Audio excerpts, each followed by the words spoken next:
ancestors always said that we are a great nation.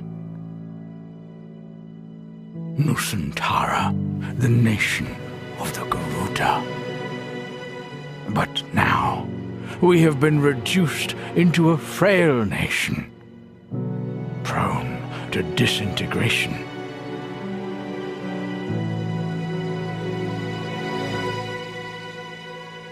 Those that fail to learn from history are doomed to repeat it. From Winston Churchill.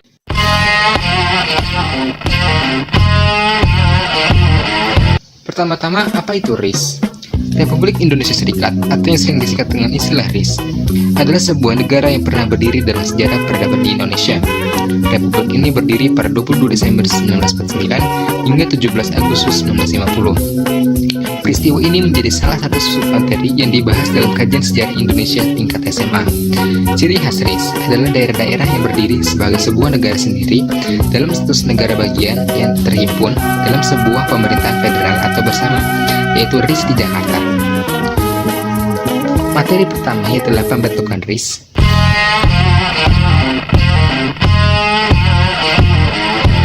Republik Indonesia Serikat atau RIS lahir pada 2 November 1949.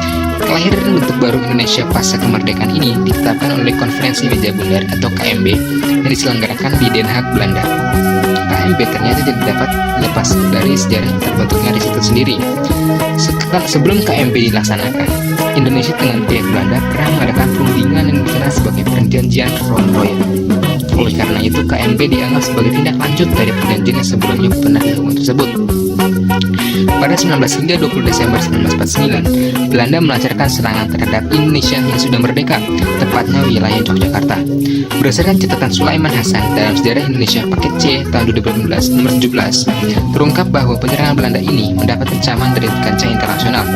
PBB selaku Dewan Keamanan Internasional memberikan solusi terhadap konflik Indonesia dan Belanda, yaitu melaksanakan perundingan.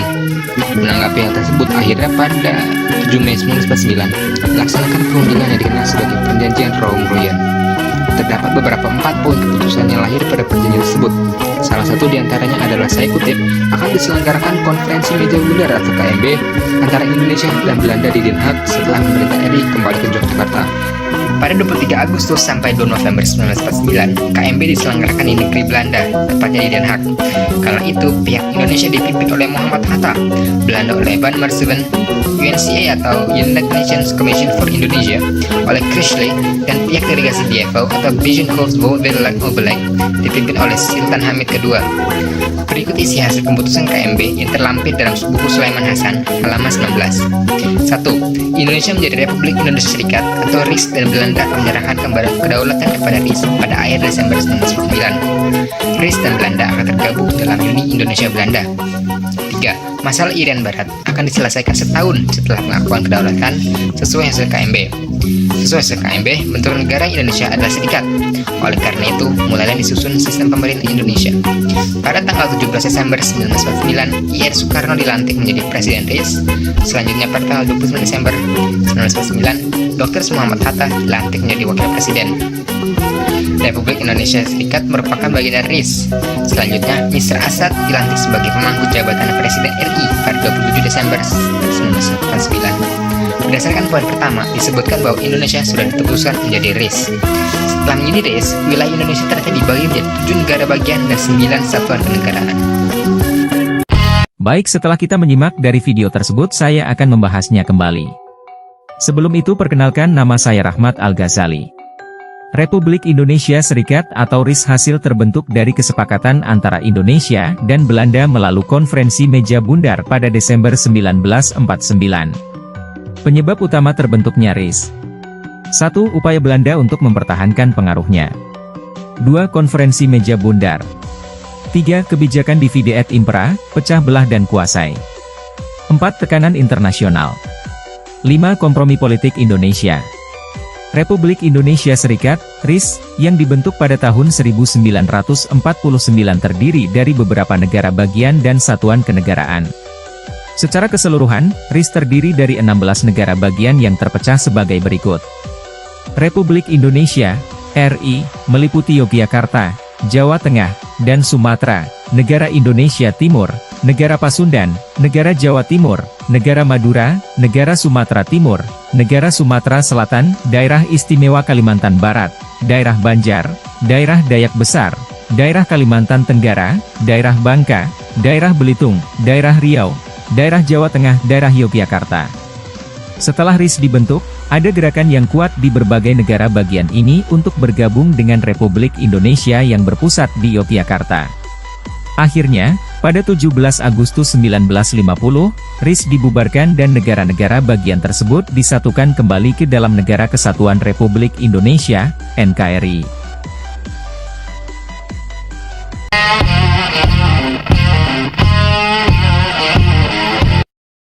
Delegasi Republik Indonesia di Konferensi Meja Bundar atau KMB dipimpin oleh Dr. Andes Muhammad Hatta, berupaya secara diplomatik memperjuangkan pengakuan kedaulatan Indonesia.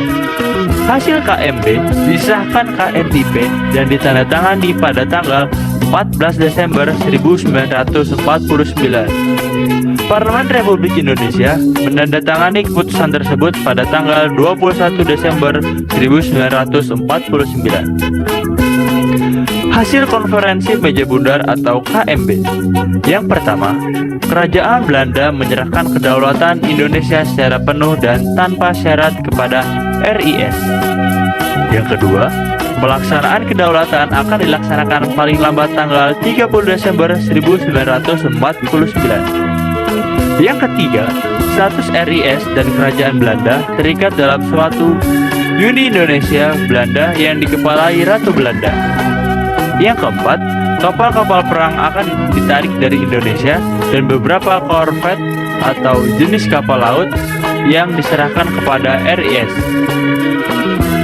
Yang kelima, tentara Belanda akan ditarik dari Indonesia dan KNIP akan digabungkan dalam Angkatan Perang RIS. Berdasarkan perjanjian Konferensi Meja Bundar, sejak 27 Desember 1949, Negara Kesatuan Republik Indonesia berubah menjadi Negara Republik Indonesia Serikat. Pemerintahan Republik Indonesia berkedudukan di Yogyakarta, dan Pemerintahan Republik Indonesia Serikat berkedudukan di Jakarta. Sistem pemerintahan yang berlaku pada masa Republik Indonesia Serikat adalah sistem demokrasi parlementer. Muhammad Hatta menjadi Perdana Menteri RIS, Soekarno menjadi Presiden RIS, Mr. Assaat menjadi Presiden Republik Indonesia, dan Mr. Sartono menjadi Ketua DPR Republik Indonesia. Anggota DPR dan Senat diambil dari tiap negara bagian sebanyak 2 orang wakil, dengan total 32 orang dari 16 negara bagian. Konstitusi yang berlaku pada masa Republik Indonesia Serikat adalah Konstitusi RIS atau Undang-Undang Republik Indonesia Serikat. Negara bagian yang meliputi negara Indonesia Timur, negara Pasundan, negara Jawa Timur, negara Madura, negara Sumatera Timur, dan Republik Indonesia.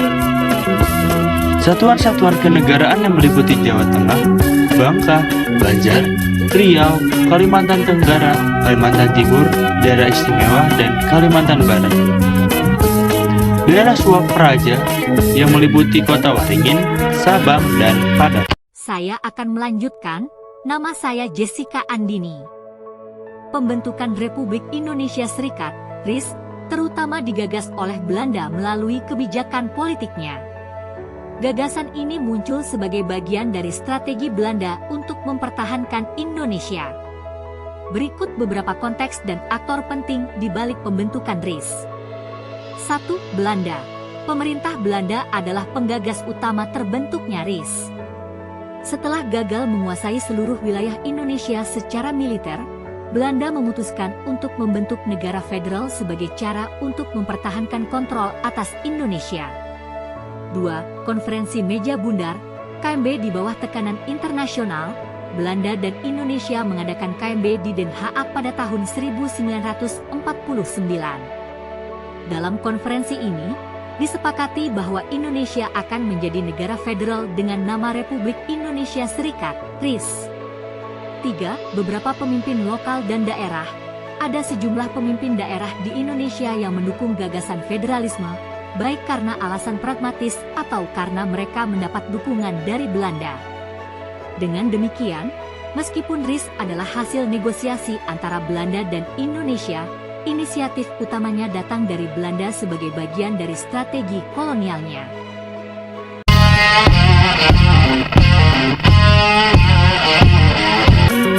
RIS ternyata tidak dapat bertahan lama. Kurang lebih 8 bulan setelah pendiriannya, RIS pun bubar. Banyak faktor yang menyebabkan singkatnya masa hidup RIS. Yang pertama, tidak satupun tokoh politik utama di Indonesia pada waktu itu yang bersedia mendukung keberadaan RIS.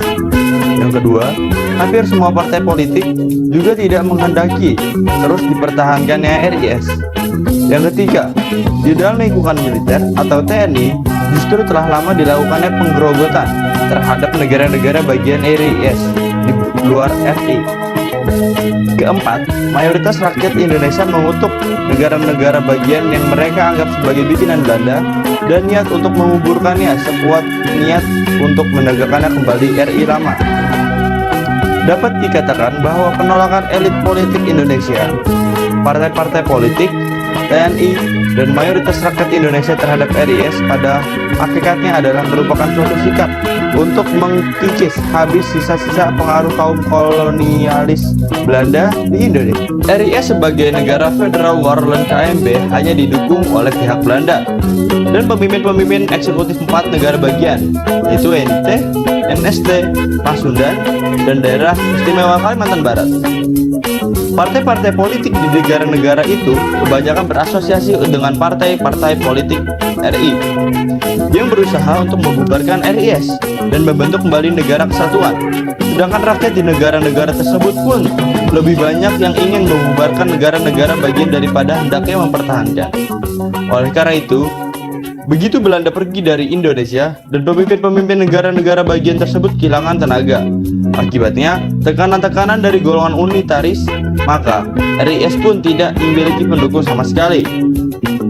Pemberontakan APRA di Bandung tanggal 23 Januari 1950 dan percobaan Kop Sultan Hamid II di Jakarta sehari kemudian berta pemberontakan Andi Aziz di Sulawesi Selatan tanggal 5 April 1950 pada gilirannya justru mempercepat keruntuhan RIS pada bulan April 1950. Kekuatan federalisme sama sekali telah lumpuh dan akhirnya Presiden Soekarno pada tanggal 17 Agustus 1950 secara resmi mengumumkan pembubaran RIS dan pembentukan Negara Kesatuan Republik Indonesia.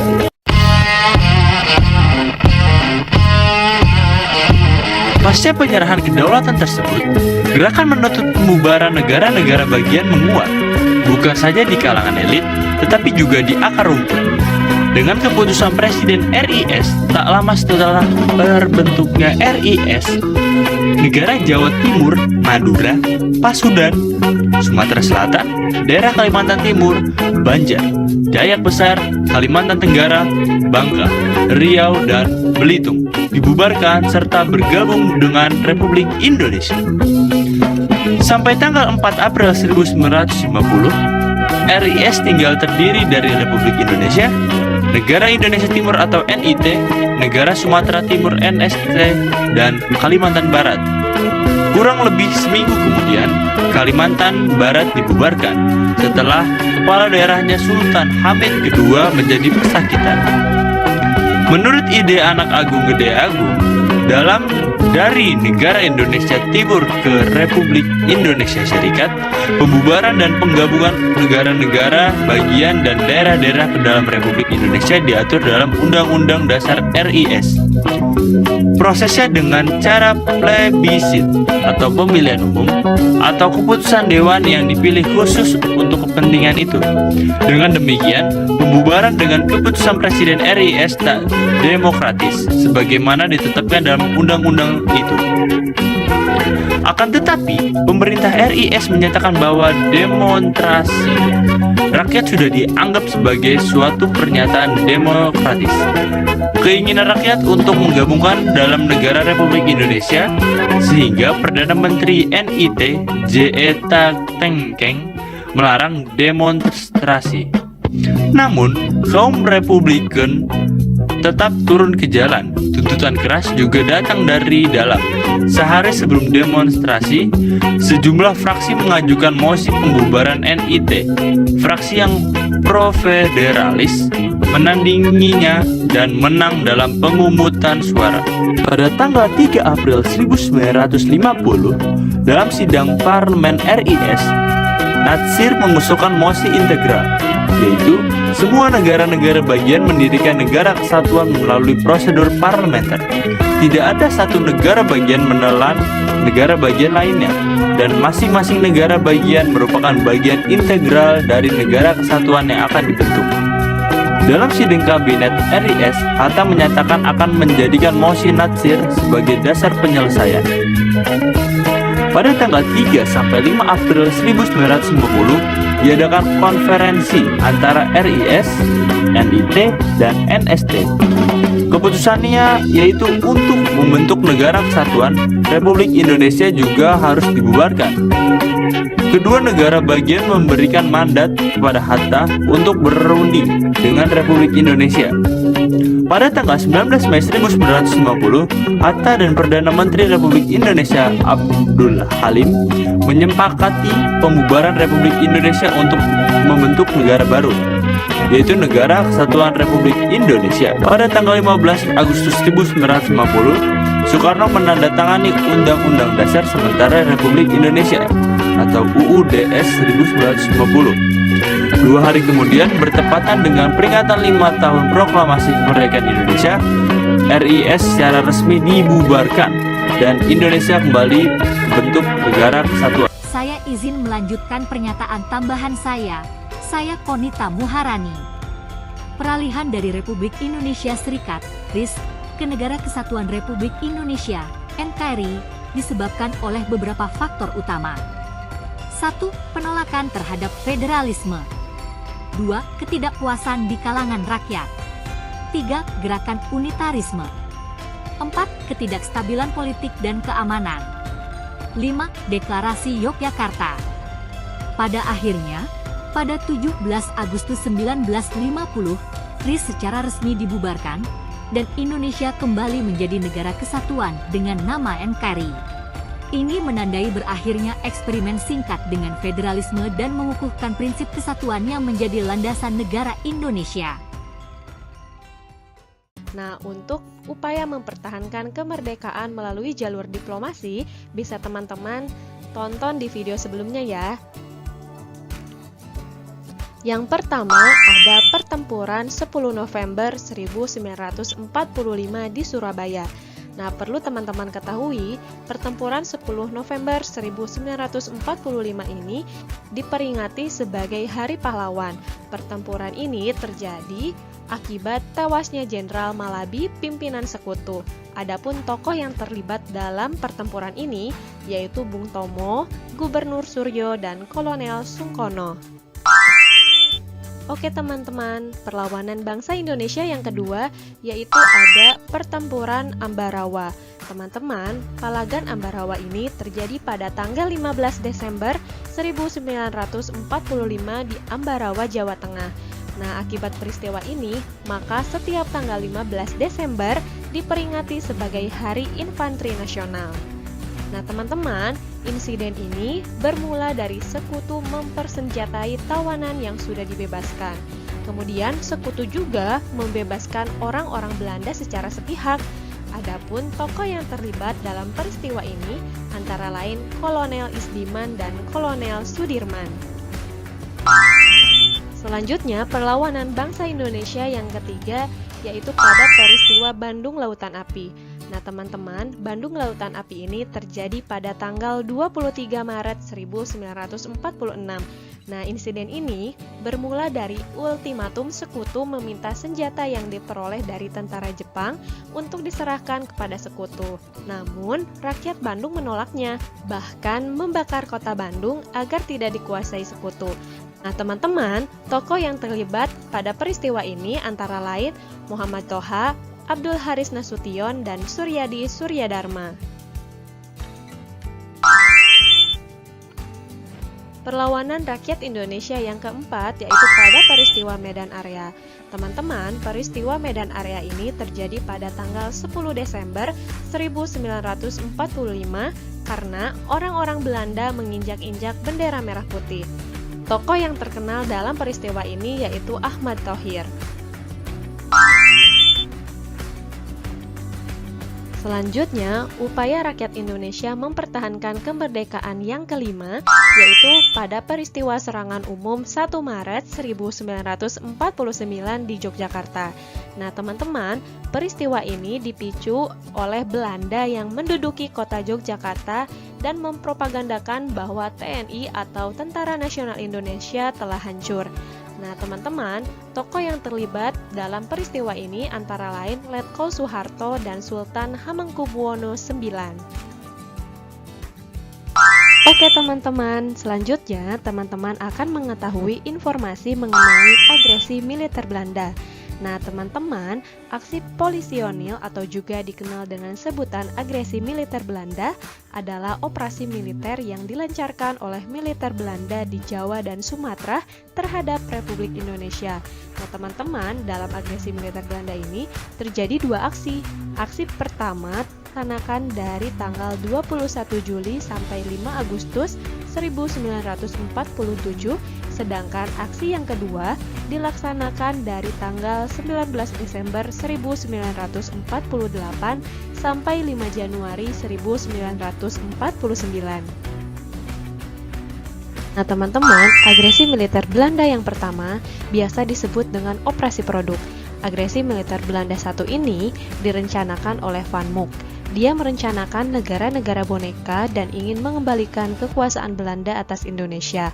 Nah teman-teman, untuk mencapai tujuan tersebut, pihak Belanda melanggar perundingan Linggarjati yang telah disepakati sebelumnya. Bahkan mereka menyobek kertas perjanjian tersebut. Kemudian, pada tanggal 21 Juli 1947, Belanda melancarkan aksi militer pertama dengan target utama kota-kota besar di Pulau Jawa dan Sumatera. Nah, teman-teman, ternyata agresi militer Belanda yang pertama ini menimbulkan reaksi yang hebat dari dunia internasional. Pada tanggal 30 Juli 1947, pemerintah India dan Australia mengajukan permintaan resmi agar masalah Indonesia segera dimasukkan dalam daftar acara Dewan Keamanan PBB. Nah teman-teman, pada tanggal 1 Agustus 1947, Dewan Keamanan PBB memerintahkan penghentian dari kedua belah pihak yang mulai berlaku pada tanggal 4 Agustus 1947.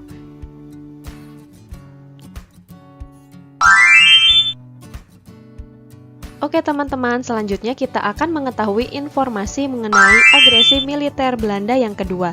Nah teman-teman, agresi militer ini disebut dengan Operasi Gagak. Agresi militer kedua ini dimulai pada tanggal 18 Desember 1948. Nah, pihak Belanda yang tetap bersikuku menguasai Indonesia mencari dalih untuk dapat melanggar perjanjian yang telah disepakati. Bahkan, pihak Belanda menuduh jika pihak Indonesia tidak menjalankan isi perundingan Renville. Nah, teman-teman, oleh karena itu, pihak Tentara Nasional Indonesia dan pemerintah Indonesia sudah memperhitungkan bahwa sewaktu-waktu Belanda akan melakukan aksi militernya untuk menghancurkan Republik dengan kekuatan senjata. Nah, untuk menghadapi kekuatan Belanda itu, didirikanlah Markas Besar Komando Jawa atau disingkat sebagai NIBKD yang dipimpin oleh Kolonel Abdul Haris Nasution dan Markas Besar Komando Sumatera atau disingkat sebagai MBKS yang dipimpin oleh Kolonel Hidayat.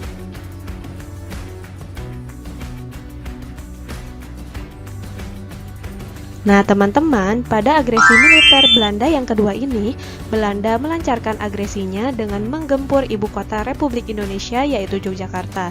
Pada agresi kedua ini juga terjadi perubahan nama KTN Komisi 3 Negara menjadi UNCI, dan pada agresi ini Tentara Nasional Indonesia meluncurkan serangan umum 1 Maret 1949 yang dalam waktu 6 jam Tentara Nasional Indonesia berhasil kembali menduduki Yogyakarta. Oke, Setelah menyimak dari video Konita, saya akan melanjutkan. Nama saya Kamilah Hikmatullah. Peran rakyat dalam terbentuknya Republik Indonesia Serikat, RIS, lebih banyak berkaitan dengan reaksi mereka terhadap keputusan yang diambil oleh pemerintah dan tokoh-tokoh politik, daripada peran aktif dalam proses pembentukan itu sendiri. Berikut beberapa poin penting terkait peran dan reaksi rakyat terhadap terbentuknya RIS. 1. Kurangnya dukungan dari rakyat. 2. Penolakan melalui gerakan unitarisme. 3. Demonstrasi dan protes. 4. Dukungan untuk pembubaran RIS. Secara keseluruhan, meskipun rakyat tidak berperan langsung dalam pembentukan RIS, mereka memainkan peran penting dalam menolak konsep federalisme dan mendukung kembalinya Indonesia menjadi negara kesatuan. Reaksi dan tekanan dari rakyat inilah yang akhirnya mendorong pembubaran RIS dan pembentukan kembali NKRI. teman-teman, jadi kesimpulan dari pembelajaran kita kali ini yaitu upaya mempertahankan kemerdekaan Indonesia tidak hanya dilakukan melalui jalur diplomasi, namun juga dilakukan melalui perlawanan fisik atau pertempuran.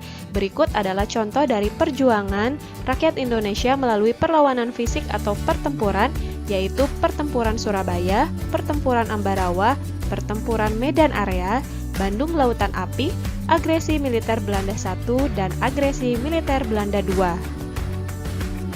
Baiklah, ini adalah penjelasan terakhir dari kelompok kami, jadi mohon untuk disimak ya. Saya izin perkenalan dulu. Nama saya Zakia Syabilah. Indonesia tidak ingin kembali ke bentuk Republik Indonesia Serikat, RIS, karena beberapa alasan utama yang berkaitan dengan sejarah, identitas nasional, dan pengalaman masa lalu. Berikut adalah alasan-alasan mengapa Indonesia tetap memilih menjadi Negara Kesatuan Republik Indonesia, NKRI, dan tidak kembali ke bentuk negara serikat. 1. Pengalaman sejarah yang negatif. 2. Risiko perpecahan. 3. Kesatuan dan solidaritas nasional. 4. Efisiensi pemerintahan. 5. Kesepakatan politik dan hukum. Secara keseluruhan, pengalaman masa lalu, keinginan untuk menjaga persatuan dan kesatuan, serta efisiensi dalam pemerintahan menjadi alasan utama mengapa Indonesia tidak ingin kembali ke bentuk negara serikat seperti RIS. NKRI dianggap lebih sesuai dengan karakteristik dan kebutuhan bangsa Indonesia yang beragam dan luas. The Guardian of Nusantara.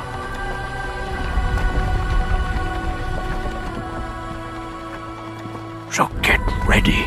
Show the world the greatness of the Nusantara bloodlines, the nation of the Garuda.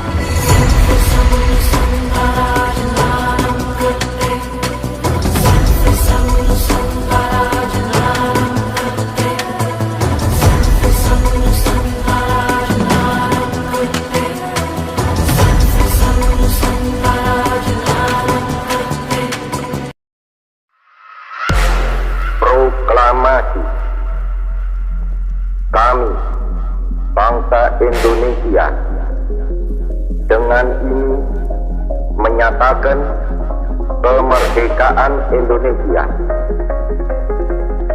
Hal-hal yang mengenai pemindahan kekuasaan dan lain-lain diselenggarakan dengan cara saksama dan dalam tempo yang sesingkat-singkatnya.